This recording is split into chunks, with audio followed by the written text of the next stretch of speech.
Good morning, everybody, and welcome to the Rangers Review morning briefing for Thursday, the 26th of January. I'm Derek Clark, and I'm joined this morning by Joshua Barrie, fresh from his day off yesterday. How are we doing, Joshua? Yeah, good, Derek. Enjoyed it. Sure, the ship sailed on without me yesterday in you and Johnny's capable hands. Yeah, just about. Right, let's talk Rangers. Before we do that, folks, just a bit of housekeeping. As ever, you can see the little ticker below that outstanding offer we've got on the website just now. 2 deals you can take advantage of.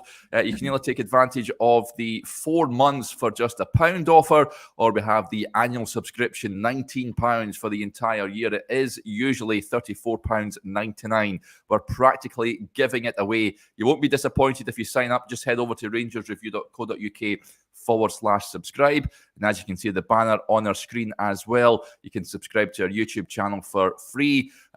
Over 11,000 of you now supporting the channel, so thank you very much for doing so. If you just hit that notification bell, it means you'll never miss a video when we go live. And a special word as well for our podcast sponsors, Seneca Hair Restoration. You know the drill by now. They are the #1 hair transplant corporation in Europe due to its elite hair restoration services and innovation techniques. And they tell me they've treated over 43,000 hairless sufferers, as they like to put it. So if you're looking to reinvigorate the top of your head, if you're maybe looking to restore some lost self-confidence, then these are the guys to go to. And I've stuck the links in the description box as well, folks, if you do want to go and check them out. Right, let's talk Rangers, Joshua. As at time of recording, Nicholas Raskin is still a standard Liège player. That deal hasn't been concluded as yet. We are led to believe it is very close. There was a report in Belgium from another football journalist this morning, actually, which was quite interesting, suggesting there is other interest from clubs in Spain, and then also I think there's interest from a club in the Middle East as well in Nicholas Raskin. Apparently, Rangers yet to meet the asking price for the Belgian midfielder. When I spoke to Sasha, the transfer expert from Belgium, the other day there, he says it was pretty much a done deal. Personal terms had been agreed, and he had completed his medical. It's just one of those ones. Just wait and see, I guess, Joshua. I know you've done a scouting report, and hopefully we'll get that on the website shortly, but he's certainly a player we've spoken on record about being quite excited at seeing at Ibrox, and hopefully it can be done soon. Yeah, and obviously this is quite common when a player is out of contract in the summer, similar with Cantwell. It kind of changes the negotiations a bit, doesn't it? Because you can speak to the players just as Morelos or Kent can from a Rangers point of view to the clubs before a bid has been agreed, given they're out of contract, pardon me, in the summer. So you'd imagine that the kind of negotiation of a price after that is par for the course. Sasha, I noticed, said this morning that Rangers still have a bit to go in terms of reaching the valuation that Standard want for Raskin. I did a scout report on him a couple of days ago, Derek, which will go on the website at some point soon. And I think he's such an exciting player. He is exactly, for me, the type of player that Rangers need in the centre of midfield and have needed for some time. And I think you can see, similarly to Cantwell, how he will develop under Beale. He's a player, a profile of player that I just don't think Rangers have in the squad at the moment. So if they could get him in before the end of the season, not only does it obviously strengthen their squad for the remaining 4 months or so, but also kind of accelerates that process, because he will, I'm sure, for the next 2-3 years before he inevitably moves on, be a really big player for Rangers. I'd encourage you to go and watch a bit of him if you haven't. But yeah, really, really exciting. And if it is done, then I think that will be another excellent signing for Rangers in this window. Yeah, most definitely. Pardon me. It's one of those to keep an eye on, folks. Hopefully it can be the I's dotted and the T's crossed soon, and Rangers can reach an agreement with Standard Liège, because he certainly looks a player, there's no doubt about it. And I do urge you to go and check that interview out I did with Serge Tavolieri on our YouTube channel, folks. He speaks highly of him and says he'll be a great signing for Rangers. Now, 2 players who have been reported as attracting, well, I say attracting attention, but have been mooted with moves away from Ibrox, Joshua. One of them was certainly an eye-opener, intriguing yesterday. Alfredo Morelos apparently reportedly offered to Inter Milan by his agent. This is coming from the Italian media outlet Sport Mediaset.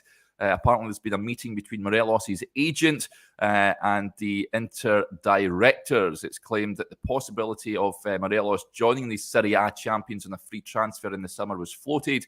And apparently, it's dependent on if Inter striker Joaquin Correa leaves the club in the summer. He's out of contract, of course, in the summer. I don't think anyone would have envisaged a link between Alfredo Morelos and Inter Milan. Joshua, could you see him strutting his stuff at the San Siro? It's the type of move, Derek, that, you know, if it's in the kind of January of 2020, just after his run in 2019, I mean, Inter Milan's still pretty high level, but I think everyone thought that Morelos was destined to go and play in the Big Five leagues after he was a top scorer in the Europa League that season for a period of time anyway. Obviously, there's a difference between a club being interested and a player being offered up to a club. We don't know what the situation is with Morelos here in particular, but I'd be surprised if he ended up at Standard Liège. For me, he's obviously still working his way. Sorry, Inter Milan, yeah, that's might do a swap deal for Raskin. That would be a surprise if he ended up at Standard Liège. But Inter Milan, I mean, that would be a big move. I'd be surprised if that were to happen, Derek. For me, Morelos is a player who, to play at that top level, and when he's played at his best in the Europa League, Dortmund is a prime example last season. It's so much based on his physicality and his ability to dominate defenders, like he did to Hummels that night, like he did in that 2019 run. And I still don't think he's been at his peak physical condition for whatever reason.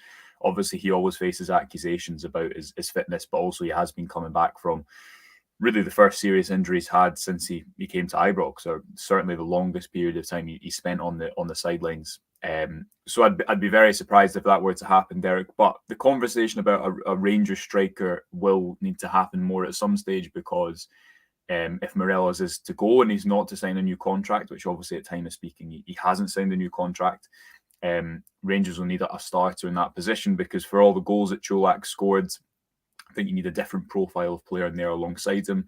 We know the situation with Keymaruf. Sakala seems more suited to playing off the wide right. Morelos has quietly actually had a quite effective number of games under Beale. I think it's 7 goal contributions or 8 goal contributions.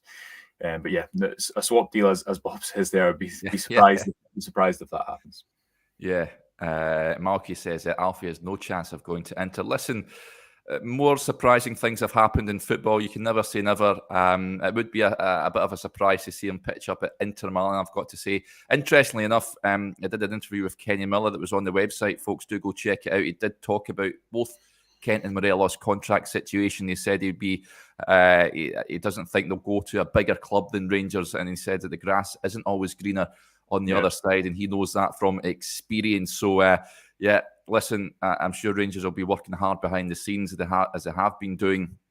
I think more so Ryan Kent is the one that I think that more so than Morelos, Rangers fans would be hopeful of seeing extend his stay.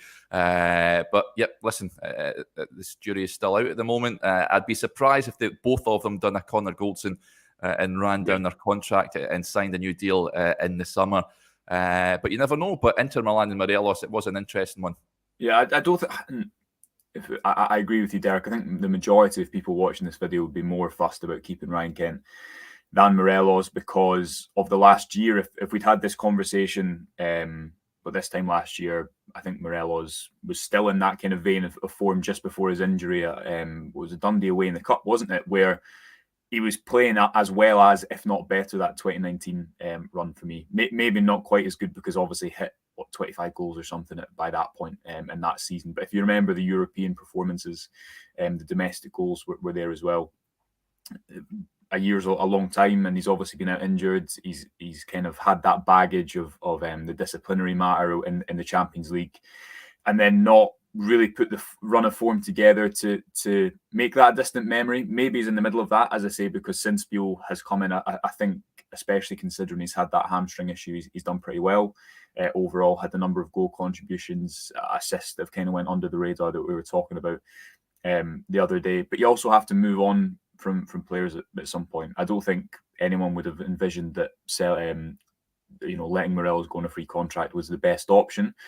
But for £1 million, whatever happens, obviously you've got much more than you put in terms of return. Kent's the one who you need to keep. But equally, you look at the strength that Rangers have in that attacking area behind the striker now. Cantwell, Hagi, Lawrence, Lowry. I've definitely forgotten some players there. Tillman. Tillman. Yeah, I know. You need to keep that. You need to keep refreshing the squad, and at times you need to. Players will move on either by intentionality if they're sold, or as is the case here with these contracts running out. Yeah, even though that's not the option that should have happened. It should be. It's an interesting one. Yanis Hagi is another one, Joshua. Just signed a new deal, of course, an extension at Ibrox last month until 2025. He's been out for some time. Fingers crossed he is part of the squad for Saturday's game against St Johnstone. He did play a training game during the week and he came through that unscathed. So Michael Beale did touch on it a couple of weeks ago that he is targeting that St Johnstone game at the end of January. Ditto John Suter. We'll get a more accurate idea if he is going to be involved when we speak to the manager tomorrow. However, reports in Turkey have suggested that Galatasaray manager Okan Buruk has made Hagi his number one target before the end of the transfer window as the league leaders go for the title and has demanded his board push the boat out to land the 24-year-old Romanian. Of course, Galatasaray hold a special place in Hagi's heart, of course, after his dad was an absolute legend there. However, this one seems a bit far-fetched to me, Joshua. Again, we need to take reports from Turkey with a pinch of salt at times, but I can't see him having signed that contract extension last month that he's going to leave for Turkey. Yeah, well, I'd be surprised if you're going for a title push. I don't think the player you need is someone who's not played a game in 13 months. So, but, obviously there's going to be links to Hagi, as you say, Derek, because of his links to the club and the fact that it is his childhood club, and they've existed throughout his whole time at Ibrox. I'm sure he'll be focused on playing football, which he hasn't done in a long time. You forget, if you can get Hagi back to the form that he showed in the title-winning season, that's a real extra outlet Rangers have in that area behind the striker. If you look at the profile of squad, I think they're building. They have so many options for rotation in that area. Again, to name the Kent, Cantwell, Tillman, Lowry, Lawrence when he's back fit, Hagi, area of the pitch. I'd be very surprised if he went to Galatasaray again in this window. What about this, Joshua, though? Stuart Ballantyne says a loan move could be a possibility. We just touched on, I mean, he has been out for a long time. Could a loan be a possibility, do you think? Although Michael Beale has said that no first teamers are going out on loan.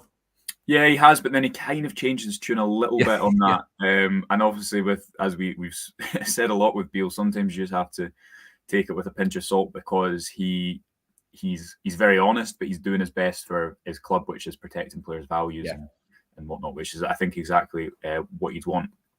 Again, alone, I don't know, is that what Hagi will want after being out for so long? Maybe he will want to play football, because the thing is, if you don't have European football, this time last season, Derek, there was obviously the 8 midweek games. Was it 8 midweek games that Rangers have had on the way to the Europa League final that Rangers don't have this season, and they have, obviously, they're in the final of the League Cup and hopefully will progress well in the Scottish Cup. But there's not many midweek fixtures left. It opens up, I think, a conversation about the likes of Lowry. How much game time are they realistically going to get between now and the end of the season?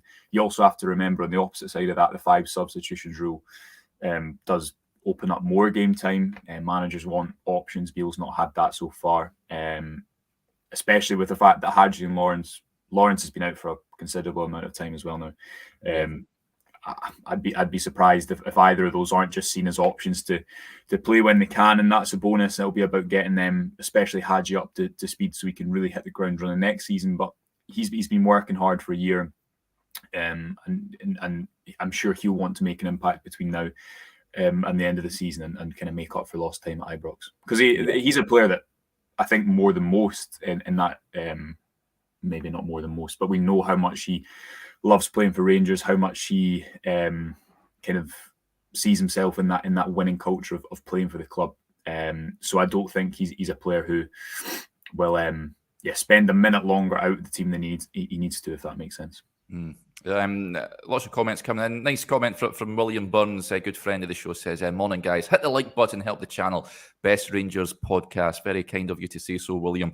And I love this. Rangers on tour. Hagi to Galatasaray comes up every window, like Vladimir Weiss coming back to Rangers. Bring him home is what I say, Joshua. What a player he was. Love Vladimir. He's made a fair few bob out in the Middle East, of course, and has done pretty well for himself. But on his day, he was sublime. But that cup final pass there will always. But was he not? He became friends with. Was it Sebo? He was. Yes, Philip Sebo. Yeah, that was bring him back as well. Yeah, but I actually seen the other day the photo of Weiss. There's a famous photo of him. I think it's in front of the Broomloan on Trophy Day of that season, and he was. I mean, it was like 4 or 5 windows after that. He always seemed to be linked, and then he'd post the occasional like Twitter thing the day before the window closed, and you thought, is it going to happen? But I think that ship sailed. Yeah, absolutely. I think he's still playing. I'm sure he must be in his mid to late 30s now, surely. I'm not entirely sure. You can let us know in the comments, folks. But he was. I liked him, I've got to say. Another comment. I love this. Sharpie55 says, morning troops. Just sat in Witherspoons having breakfast, watching the pod. What are you having, Sharpie? Let us know. Can't beat a good old Witherspoons breakfast. If it's a full English or a pancakes and honey or whatever, or bacon. I don't know what they have in there these days, but that sounds like a cracking morning. And some comments coming. I wanted to get your point on this, Joshua, because it's an article I've got on the website this morning. It's actually first released as part of our newsletter, folks. You can sign up to that for free. Just head over to rangersreview.co.uk/email bulletins. You'll get an opinion piece into your email inbox at 5 p.m. every weekday, which is just prior to the day before it goes out on the website. I put in that Rangers, of course, Michael Beale said that he's looking to add quality Scottish players to his squad. He says that Rangers, the successful teams down the years, have had a good core of Scottish players, and not only that, it's meeting the quota for UEFA competition. Now, Ross says, Millwall reported to be signing Kevin Nisbet for a fee rising to £2.4 million. For that price, should Rangers be joining the race? I think he could be worth that sort of fee.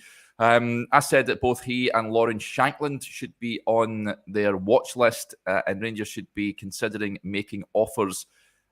More so Shankland, I think, than Nisbet. But at that price, would you be willing to offer that to Hibs? I've got to say, I think that Hibs would accept £2.4 million from a team in England as opposed to a team in Scotland in the same league.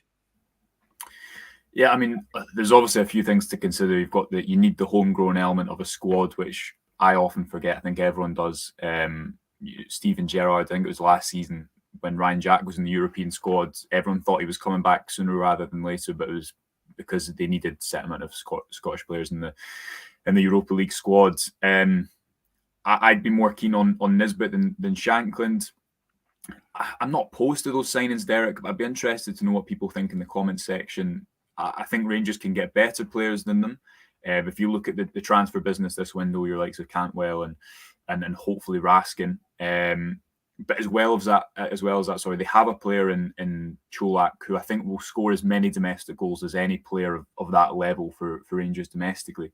I think the type of striker they need is, if Morelos is to go, someone who can offer them something different, play in the bigger games perhaps, contribute more in possession than Čolak does. I'm sure that Shankland and Nisbet would score a lot of goals and would score more goals if they were playing in a more possession-dominant team, but I don't know if it always corroborates just because they've scored goals at this level that they'd necessarily be successful for Rangers. I tend to think that Nisbet's a bit younger than Shankland, is he not? Is he maybe 25, 24? Yes. And Shankland's about 27. Yeah.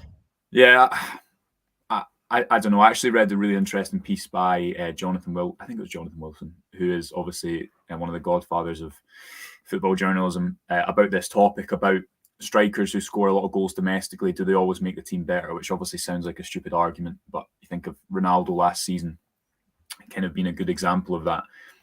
I think Rangers have that profile of player in Čolak who, in home games domestically, he scored, I think, 11 and 12.5 90 minutes this season. You know he's a guaranteed goals.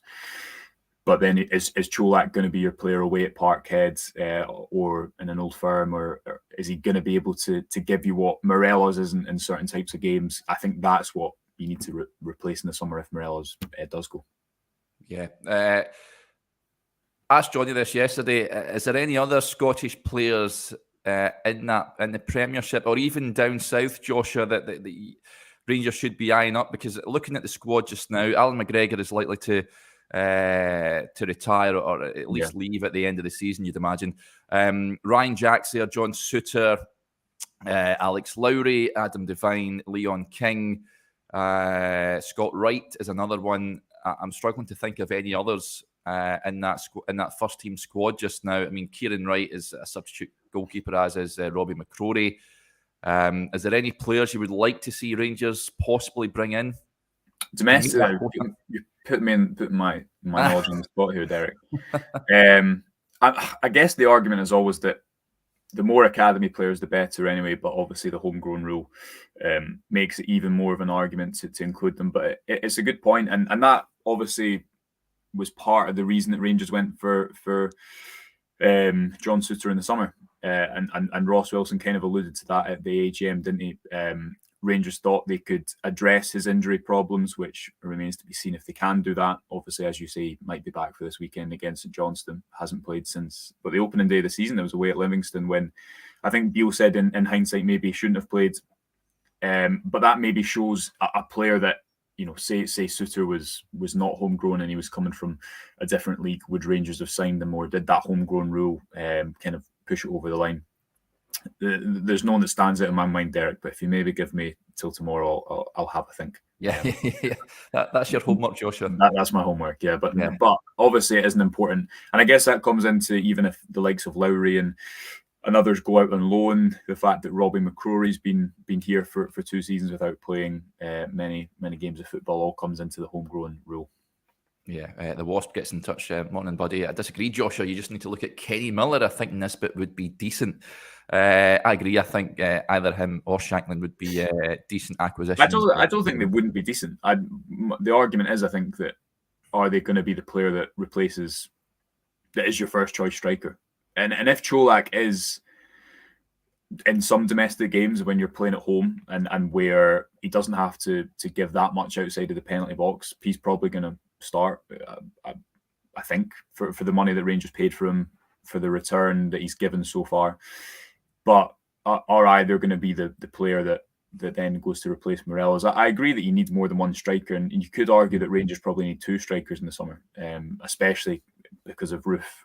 Again, you see what you can give in the Scottish Cups, the League Cup semi-final, but you see the kind of drawback of just can't rely on him. Yeah. So no, I don't think that he wouldn't be decent. I don't know. I'd be interested to see the reaction of the kind of collective support if one of those signings were to be confirmed, because, as you say, there a lot of guaranteed goals domestically for either of them. I think Shanklin's on, is it 20 this season already? A fair few penalties. 20. Yeah, it's the first time since John Robertson in the 1991-92 season. He could hit 30 goals this season, Joshua, for a team outside the Old Firm is remarkable. I can't think of a player that done that before. I've got to be honest. Maybe John Robertson might be the one that springs to mind. But it's not to be sniffed at. I know 11 of the goals are from the penalty spot, but I mean, his goal in the Edinburgh Derby recently was sensational, and he's scored goals everywhere he's been at, hasn't he? So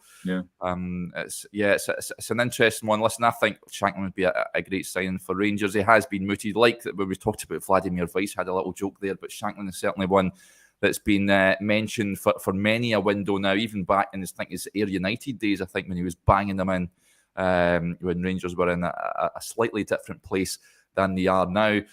Kenneth Rutherford raises a point just when you're talking about Čolak there. Čolak only playing at home. What's the point of him? He's been very unfortunate with injury, hasn't he, Joshua?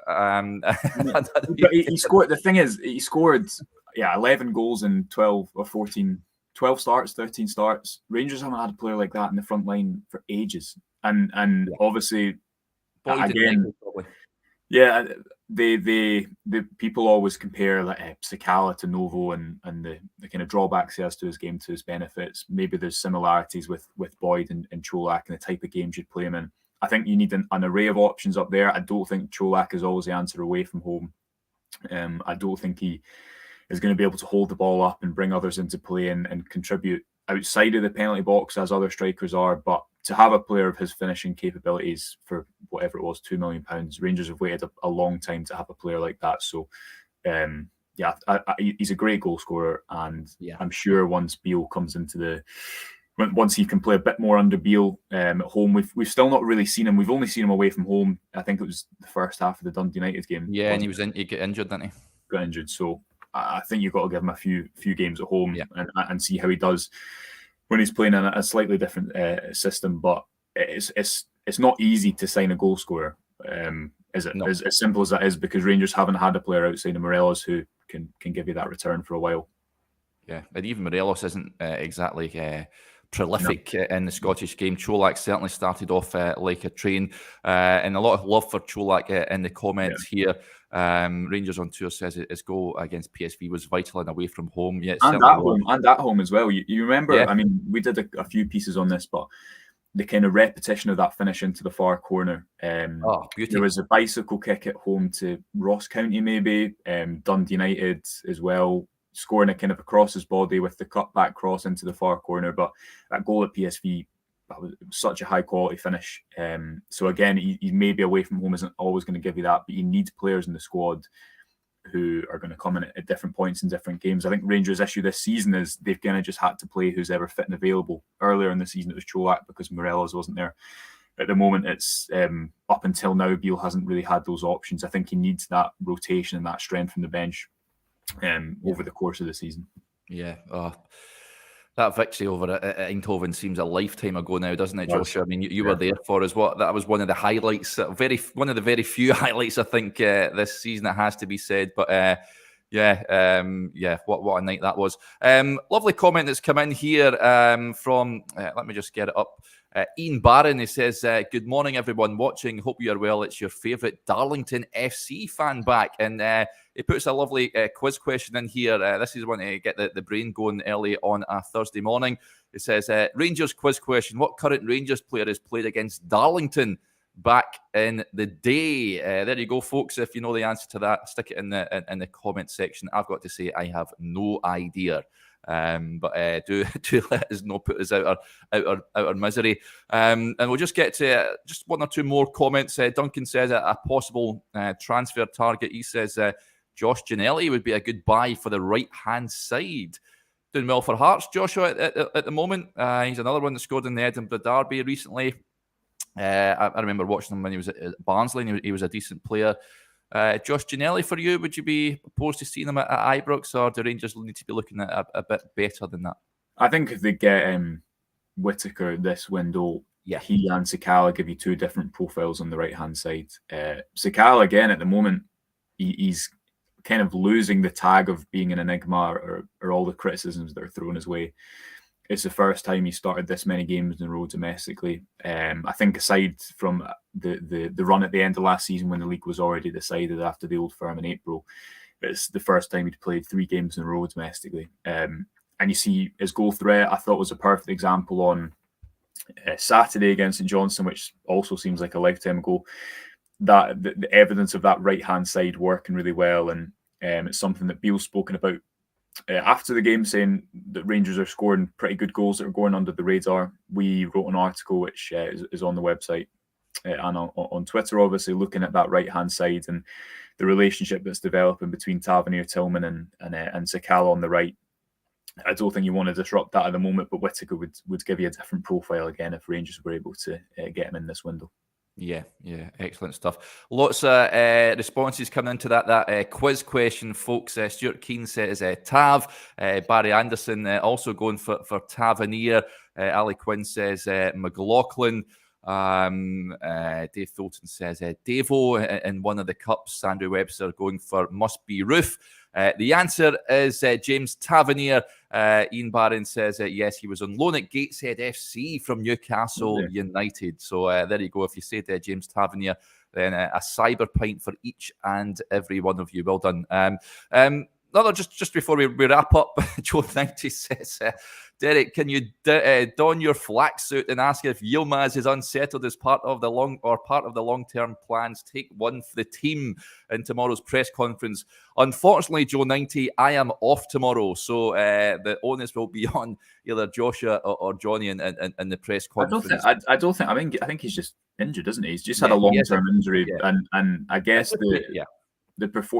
I think it was no secret that he took time to settle, and Van Bronckhorst admitted that before he left the club in November that Ridvan was only 21 and didn't go into the team right away, and it took him a bit of time to settle in Glasgow. But anyone I've ever spoken to about it has always said that he has settled.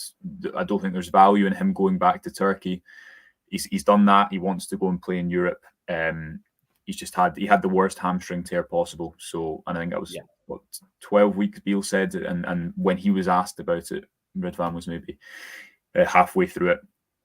I think Barisic has done fine under Beale. He's done well in a few games, but Ridvan obviously is going to be the long-term left back. I don't think there's anything controversial in saying that, Derek. Yeah, I've got to say I'm excited about seeing him return and hopefully Touchwood can steer clear of injury. Okay, folks, that'll do us there. Thanks to everyone for interacting with the show. It's very much appreciated.